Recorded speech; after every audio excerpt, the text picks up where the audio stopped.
y a un chat qui ronronne à côté de moi. La vie la vraie.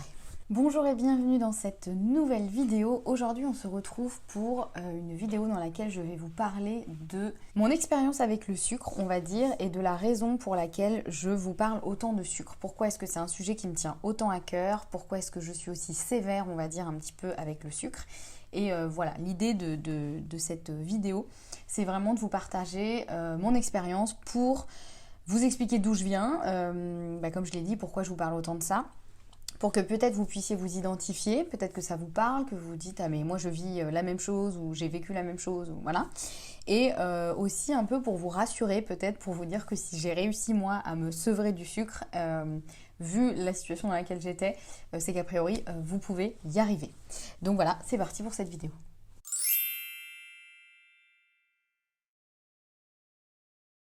Si c'est la première vidéo que vous regardez sur cette chaîne, eh bien je me présente rapidement. Donc je m'appelle Anne-Sophie Pasquet, je suis naturopathe et passionnée d'alimentation, de nutrition et du lien entre ce qu'on mange et comment on se sent dans notre corps et dans notre mental. Et sur cette chaîne, je vous parle principalement de tout ce qui est digestion, alimentation et principalement du sucre aussi. Donc comment retrouver une meilleure relation au sucre, on va dire, et diminuer sa consommation pour retrouver une meilleure énergie. On commence sans plus attendre. Donc pour vous expliquer un petit peu, le sucre et moi, pourquoi c'est une histoire d'amour et de haine depuis longtemps. En fait, depuis toute petite, depuis aussi longtemps que je puisse m'en souvenir, je faisais ce que l'on appelle des hypoglycémies réactionnelles. Alors à l'époque, je ne savais pas du tout ce que c'était, mais aujourd'hui je sais. Donc une hypoglycémie réactionnelle, c'est simplement quand on a mangé trop de sucre, donc la glycémie est montée trop haut. Le corps fait ce qu'il faut pour que la glycémie puisse baisser, donc c'est-à-dire qu'il va sécréter de l'insuline pour faire en sorte que cette glycémie elle retrouve son état normal, parce qu'une glycémie trop haute ça peut être dangereux pour le corps, qui fait en sorte que la glycémie retrouve un état à peu près normal.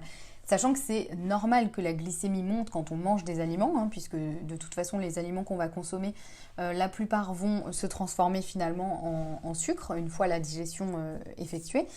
Donc c'est normal qu'elle varie au cours de la journée, simplement quand elle monte trop haut, le corps s'emballe un petit peu et donc fait en sorte qu'elle redescende, sauf qu'en général, il fait un petit peu trop bien les choses et donc elle monte très haut, mais elle redescend aussi très bas et elle redescend plus bas que, on va dire, l'état normal dans lequel on devrait être.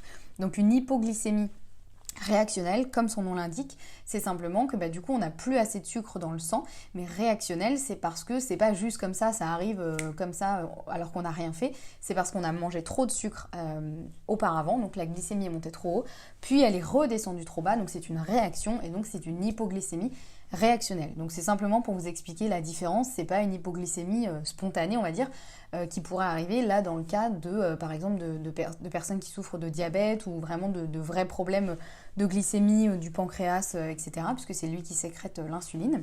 Donc voilà, pour vous expliquer un petit peu ce que c'est, sachant que j'ai fait d'autres vidéos sur le sucre où j'explique un peu plus en détail comment ça se passe au niveau de la glycémie, etc. Donc n'hésitez pas à aller les voir si vous voulez un petit peu plus de détails. Je vous remets tout ça évidemment sous cette vidéo. Donc depuis toute petite, je faisais ce qu'on appelle des hypoglycémies réactionnelles.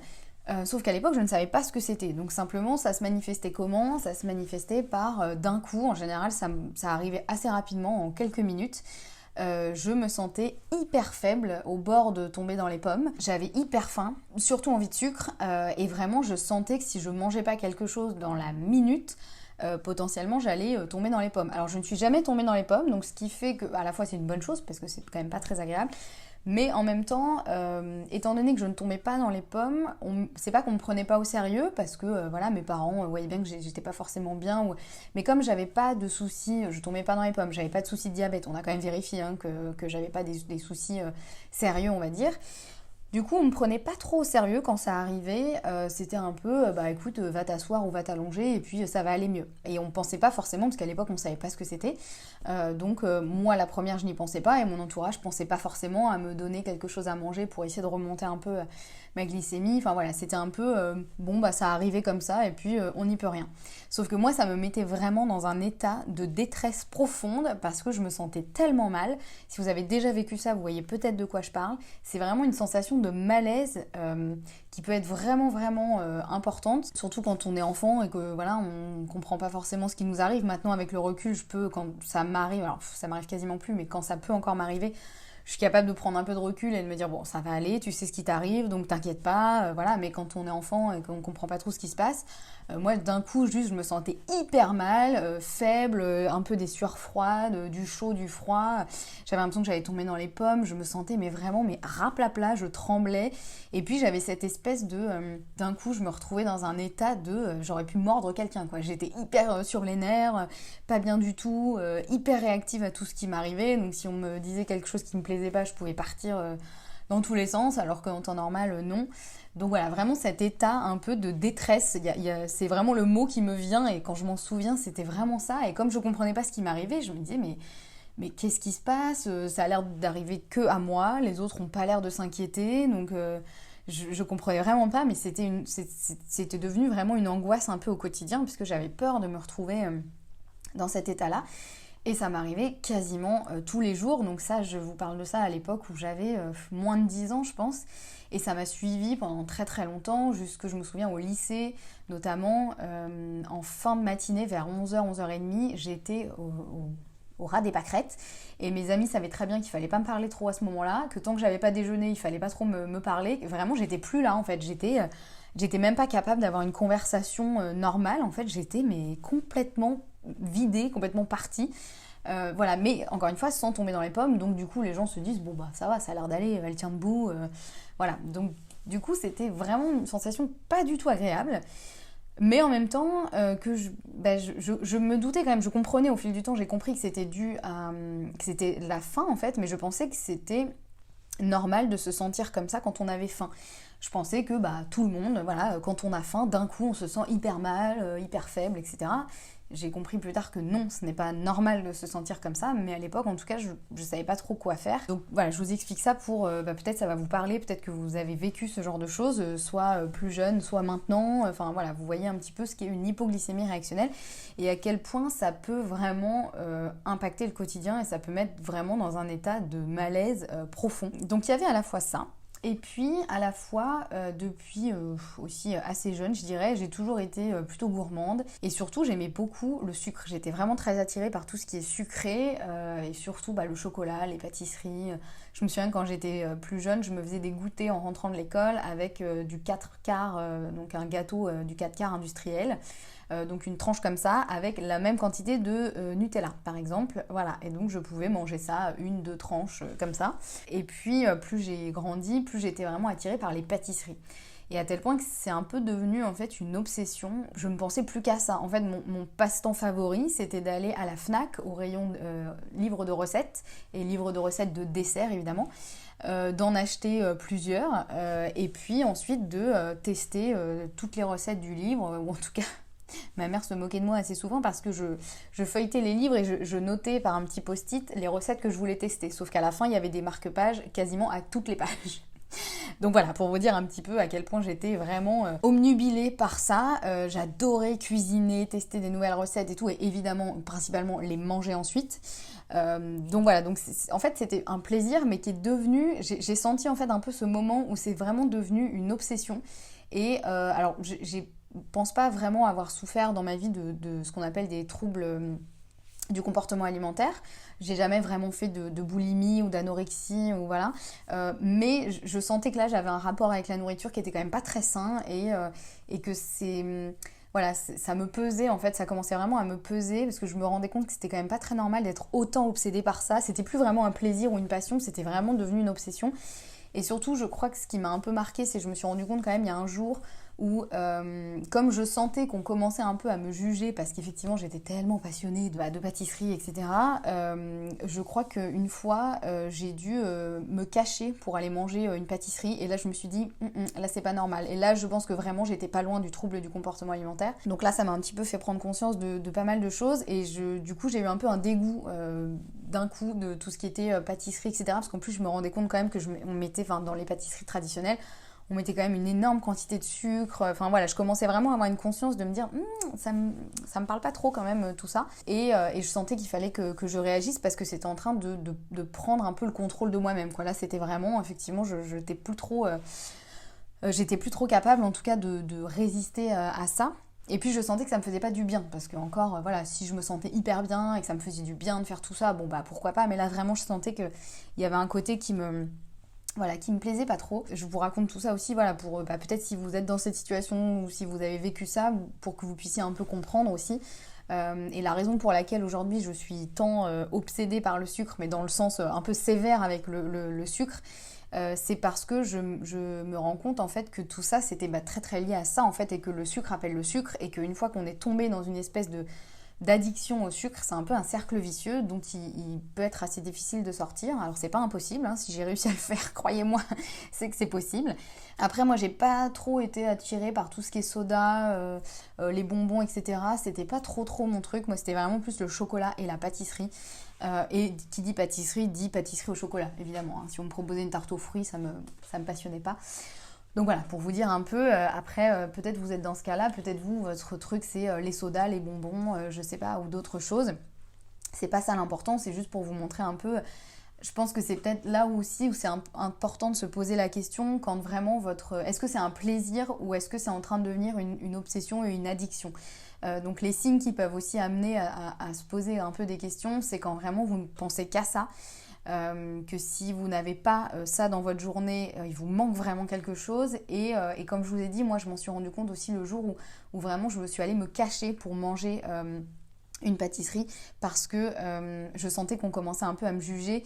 Et là je me suis dit, attends, c'est pas normal, t'es obligé de te cacher pour aller manger quelque chose qui te fait plaisir, alors que...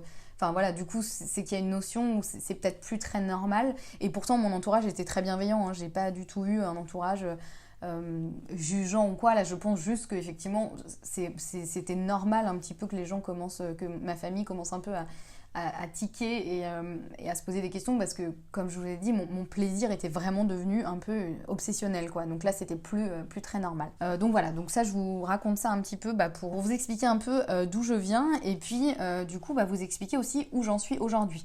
Donc comme je vous ai dit, j'ai eu un peu un dégoût d'un coup de la pâtisserie, de tout ça, parce que je sentais qu'il y avait quelque chose qui me dérangeait. Et puis j'ai commencé à aussi un peu faire des recherches sur l'alimentation, la nutrition, parce que je sentais en fait vraiment que la façon dont je mangeais influençait énormément la façon dont je me sentais. Et je comprenais pas trop encore pourquoi, donc j'ai vraiment cherché, j'ai essayé vraiment de comprendre. Et je me suis rendu compte que effectivement, alors ça dépend des personnes, mais moi en tout cas j'étais très sensible au sucre, et même une petite quantité de sucre me déréglait totalement la glycémie, et après engendrait des hypoglycémies réactionnelles, des états d'angoisse, des états d'anxiété, de mal-être, de faiblesse, voilà, des choses comme ça. Donc j'ai commencé vraiment à essayer de comprendre comment je pouvais diminuer ça, comment je pouvais changer un peu mon alimentation tout en continuant à me faire plaisir, à me régaler, mais sans avoir les effets négatifs. Donc c'est là notamment que j'ai découvert les différents types de sucre qui existent, et que je n'utilise plus maintenant de sucre blanc, mais toujours du sucre de fleur de coco, du sucre complet, donc ce qu'on appelle du rapadura ou du muscovado. Voilà, il y a plein du sirop d'érable, des choses comme ça. Il y a plein de différents sucres qui sont qui font beaucoup moins varier la glycémie que du sucre blanc. Alors ça reste quand même, tout ça, ça reste du sucre, hein, donc faut pas non plus, sous prétexte que ça fait moins varier la glycémie, il faut pas non plus en gaver.